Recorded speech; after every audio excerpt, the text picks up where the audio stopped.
Hey guys, back again with a new video. What are we doing? We're doing Titans, The Flash, and Wonder Woman. That's correct. Mm-hmm.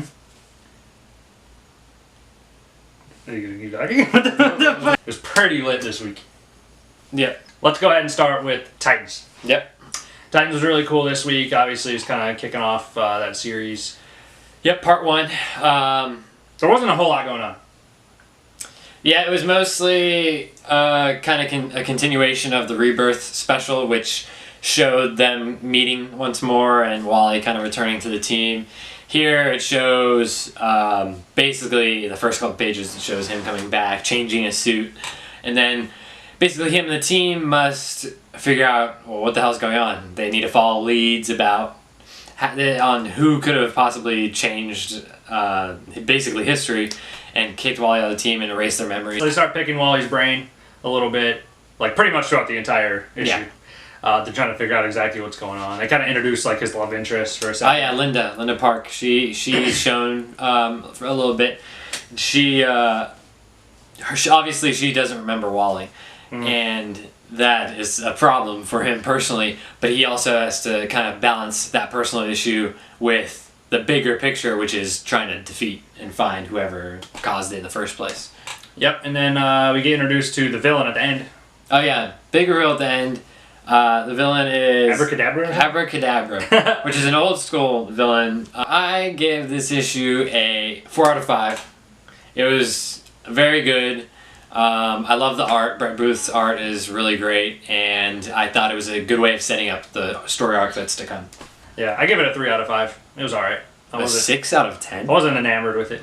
Let's jump into Wonder Woman. Holy shit. So Wonder Woman this week pretty much was a continuation of what we saw at the end of the first issue, which was her confronting Cheetah, basically. Right. And asking her for help.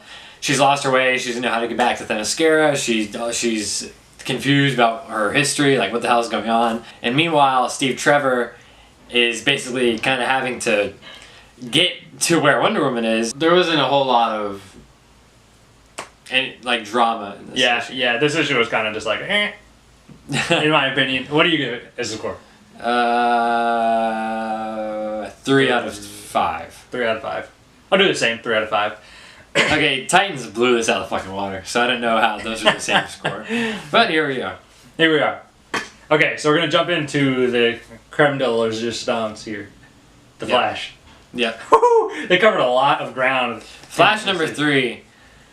One of the single best issues I've ever read. This hit every fucking checkbox. It was moving on all cylinders. The art was fantastic. It was pushing the story along at a great pace. There was a lot of heart in this. There was some cool action. And we got an awesome final panel reveal of the villain. Just to give you a quick recap, last time at the very end, well, 2 issues ago, his partner, August, was turned into a speedster. At the end of number 1, yeah. At the end of number 2, there was like dozens of people. A bunch of people. In his immediate area, it got in the Speed Force, and they turned into speedsters. At this one, at the very beginning, some people were committing crimes, robbing banks and stuff, so they stopped them and brought them to this special prison for speedsters. Star Labs had like a speedster lab. They set up basically a cool... like a training ground? Yeah, basically for a new speedster, so that they can kind of keep them contained and make sure that they aren't going out and like hurting themselves or anyone else. Yeah, so August kind of went and did his own thing to help, so that Flash and this new speedster lady that's like a doctor. Yeah, she's a scientist at Star Labs, and coincidentally, she reveals she also got struck by the lightning, and she's now a speedster. And one of my favorite moments in this issue, one of my favorite moments in all of the Rebirth comics I've read so far, is the scientist takes Barry to the house of someone that got struck. She's a teenage girl, and she is so scared about these new powers that she can't even leave her bedroom, basically. Yeah, like stuck, and then Flash brings her down to Earth and like grounds her. So Flash and this new scientist that he's with, that's also a speedster, end up going to the prison after they leave the girl's house. Yep. And a series of events happen, and there's like all these dead people, and they're like, oh shit. So there's commotion, and an alarm's going off. Flash is like, oh shit, that's in the holding cell where we left the guys earlier in the issue. That was supposed to be vibration proof, so they couldn't go through. Yeah, exactly.